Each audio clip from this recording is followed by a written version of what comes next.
Thank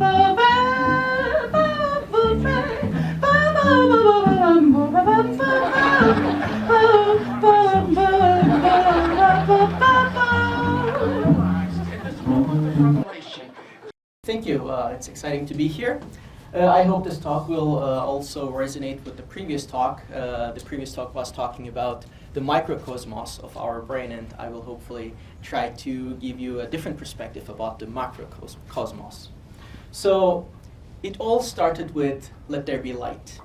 But was there light at the very beginning as we know it? The universe, as we observe it today, with all its unconceivable size and content, came into existence from a singularity, from a dot of rupture. And we called this event the Big Bang. But as descriptive as these words are to describe this event, the question is whether there was really a bang at the beginning. So we are doomed to have a distorted view and perspective of the universe unless we go beyond what we think we know is true. So in many cases, what puts us into trouble is not necessarily what we don't know, but it's what we know for sure that just isn't so. So a distorted view of the universe will reflect upon our perception on the galaxy, on the solar system, on our planet, and it will surely reflect on our perception of ourselves as the inhabitants of Earth. So we cannot be big-headed. How can we be? We know only 5% of the content of the universe. And for the rest of the 95% of the content of the universe, we use just placeholder words like dark energy and dark matter.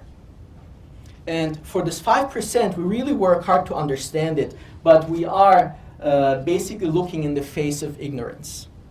And we astronomers are very aware of this. We understand this, and this gives us an awe. It gives us a sense of awe and aspiration for the universe. So here today I will try to give you a glimpse of the perspective of an astronomer of the universe and how we connect to the universe. So I will go ahead and talk about what an exciting time we are in. The first extrasolar planet was discovered in 1990.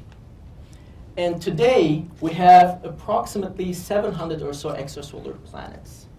And we have moved from 0 to 700 in a matter of 2 decades, with this ever-developing technology pushed by this frontier. So Milky Way, our galaxy, has approximately 100 billion stars. And now we are at the verge of thinking that each of those stars, on average, has at least one extrasolar planet around it that is bound around the star, is hosted by the star. And the flung out planets that were lost during the evolution are thought to be in the trillions. So we think that only in the Milky Way galaxy, we are probably hosting 160 billion planets. So wouldn't it be an unexcusable, egocentric thing to say that we are alone in the universe? So I was fortunate enough to work with the scientist who discovered the first extrasolar planet. And this planet was not discovered around a regular star like our own sun. It was discovered around a very peculiar and exotic object that we call neutron stars. So stars are born, they live, and at the very end of their lifetime, when they consume most of their fuel, they explode. And some of the stars, the very cores of those stars, can survive this explosion. And at the end, the surviving core spins very fast, and those very fast spinning cores of the stars are called neutron stars. So the densities of those stars are enormous. You can reach these densities by squeezing Earth into a small baseball. This is how dense those stars are. They have 10 to 15 kilometer size. They are perfectly polished on the surface.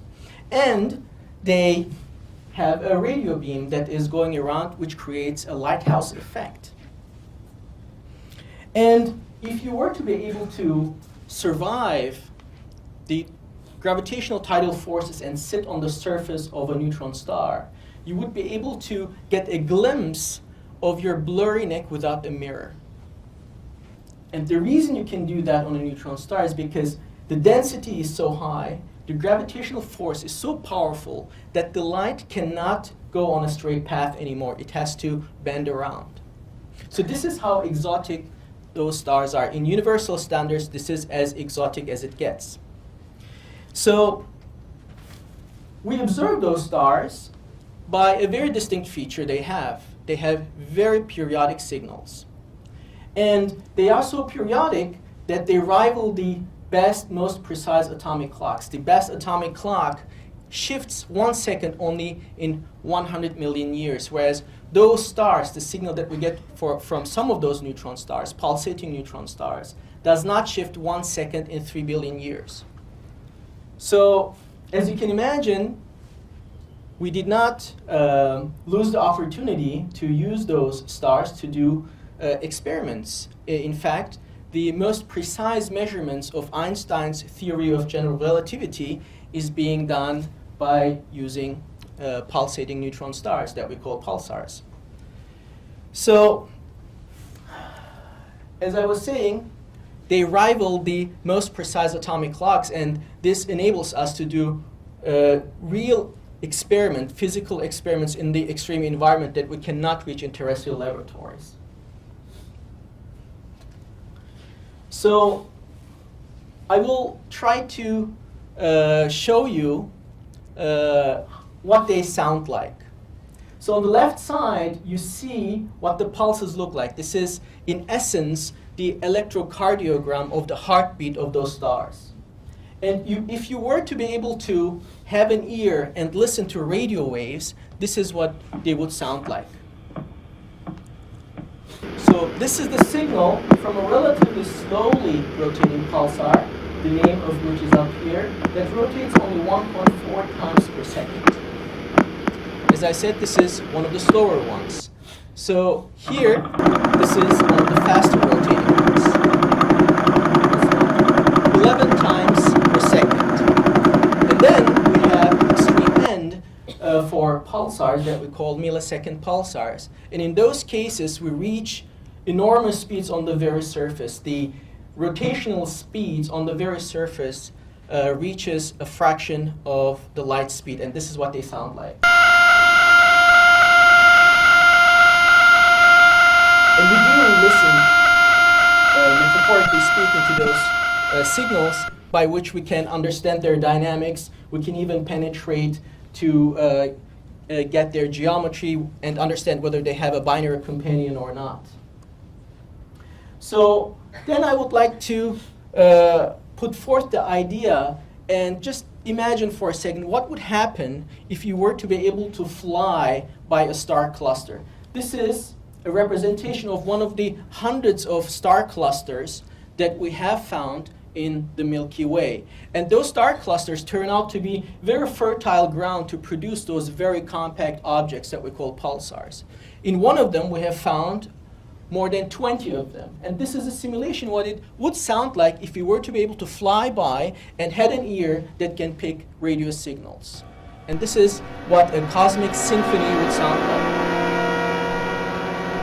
Each of those beeps corresponds to a pitch which can be represented by the musical note, and this, for me, is a cosmic symphony. And this is real data, right? This is a simulation visually, but what we hear is real data for the star cluster.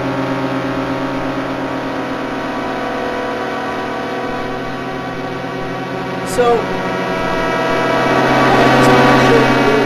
a small glimpse of what happens to a star when it lives and dies and it ends up as a neutron star. But how are we in fact connected to the stars? Are we connected to the stars?